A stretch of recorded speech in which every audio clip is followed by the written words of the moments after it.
Assalamualaikum warahmatullahi wabarakatuh.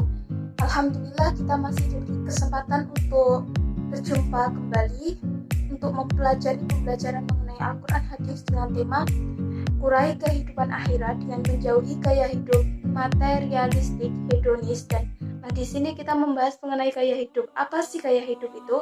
Gaya hidup adalah merupakan salah satu ukuran seseorang itu termasuk golongan orang yang taat aturan Allah Subhanahu wa taala atau sebaliknya. Orang yang taat aturan kepada Allah, maka ia tawadhu, rendah hati dan memiliki jiwa sosial yang tinggi dalam kehidupannya. Ia malu kepada sesama manusia, terutama kepada Allah Subhanahu wa taala. Tetapi sebaliknya, jika orang yang tidak taat terhadap aturan Allah Subhanahu wa taala, ia akan menunjukkan keangkuhannya, kesombongannya, dan hanya mementingkan diri sendiri. Gaya hidup materialistik, hedonis, konsumtif adalah beberapa contoh sikap jauh dari aturan Allah Subhanahu wa taala. Orang semacam ini tidak lagi peduli dengan sesamanya, apalagi kepada Tuhannya. Nah, dalam bab ini kita akan mempelajari bagaimana seharusnya orang beriman menjalani kehidupan agar dapat menyeimbangkan kehidupan dunia dan akhirat, sehingga tidak menganut gaya hidup materialistik, hedonis, dan konsumtif. Apa sih itu gaya hidup materialistik, hedonis, dan konsumtif? Pertama kita akan mengulas satu persatu. Yang pertama yaitu materialistik. Materialistis adalah sebutan untuk orang-orang yang bergantung pada materi. Mereka ini menganut paham materialisme yang hanya mementingkan harta, kekayaan, uang, jabatan, dan kedudukannya.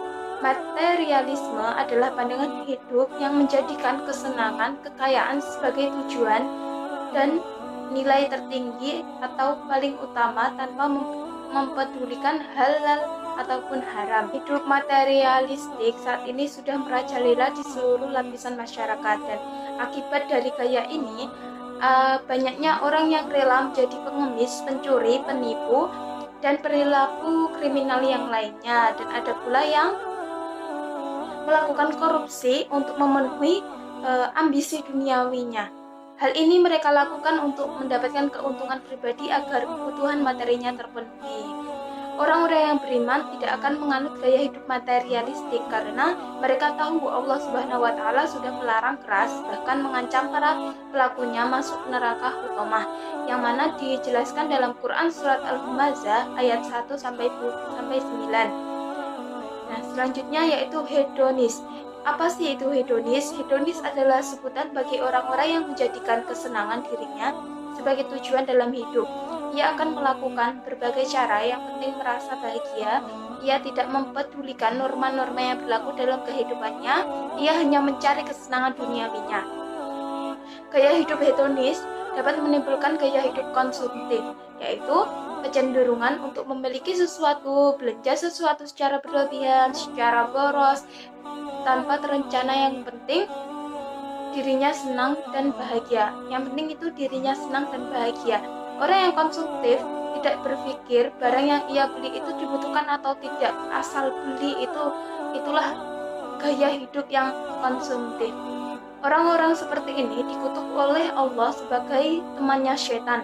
Firman Allah dalam Quran surat Al-Isra ayat 27, berikut cara menghindari gaya hidup materialistik, hedonis, dan konsumtif. Yang pertama yaitu kita harus memiliki keimanan yang kuat kepada Allah Subhanahu wa taala. Kedua, bersyukur atas rezeki yang diberikan Allah Subhanahu wa taala. Tiga, makan minum yang halal juga baik zat makanan maupun cara mendapatkannya. 4. Bersedekah dengan ikhlas karena Allah. 6.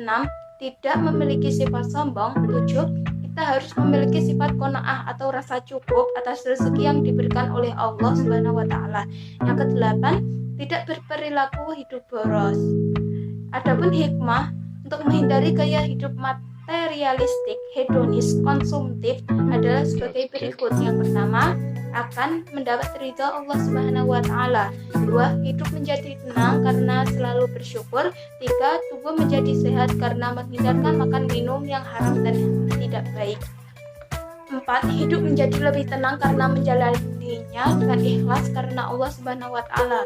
amal ibadahnya diterima oleh Allah Subhanahu wa taala. 6. Allah Subhanahu wa taala membuka pintu ampunan dan dihapuskannya dosa serta dijauhkan dari api neraka. 7. Diangkatnya derajat dan martabat oleh Allah. 8. Dekat dengan pertolongan Allah. Selanjutnya, penjelasan mengenai Quran surat Al-A'la ayat 14-19. Isi kandungan dalam Quran surat Al-A'la ayat 14-15, Allah menjelaskan bahwa orang-orang yang beruntung adalah orang-orang yang beriman. Dengan keimanannya mereka menyucikan diri, mereka selalu ingat kepada Allah dengan tunduk melakukan sholat. Dalam Quran surat ayat 16-17, isi kandungannya adalah Allah Subhanahu wa taala menjelaskan bahwa orang-orang kafir lebih mementingkan dunia daripada kepentingan akhirat, padahal semestinya mereka memilih kesenangan kehidupan akhirat. Sebagaimana perintah Allah Subhanahu wa taala, kesenangan akhirat adalah kekal dan abadi, sedangkan kesenangan dunia hanyalah sementara. Selanjutnya, Quran surat Al-Qasas ayat 77. Isi kandungan ayat dalam Quran surat Al-Qasas 77 adalah, dan carilah pada apa yang telah dianugerahkan Allah kepadamu atau kebahagiaan negeri akhirat. Ayat ini menjelaskan bahwa hendaknya manusia menggunakan anugerah Allah untuk kebahagiaan di akhirat, hindari tipu daya dunia. Jika mendapat rezeki, berdermawanlah untuk infak dan sedekah, membantu fakir miskin dan duafa, serta amal soleh lainnya. Selanjutnya, dan janganlah kamu melupakan bahagian dari kenikmatan duniawi. Ini menandakan bahwa Allah Subhanahu wa taala melarang kita pelit terhadap diri sendiri. Kita hendaknya mencukupkan kebutuhan sandang, papan, pangan, dan kebutuhan sehari-hari lainnya secara tidak berlebihan, karena perilaku boros itu atau berlebihan adalah perilaku setan. Kemudian, dan berbuatlah baik sebagaimana Allah telah berbuat baik kepadamu. Selanjutnya, Quran surat Al-Imran ayat 148, yang isi kandungan Al-Quran surat Al-Imran ayat 148 menjelaskan bahwa orang-orang yang ikhlas, sabar, dan tetap berjuang di jalan Allah, maka Allah memberikan balasan di dunia dan pahala kebaikan di akhirat. Sekian pembelajaran kita hari ini, kurang lebihnya mohon maaf. Wassalamualaikum warahmatullahi wabarakatuh.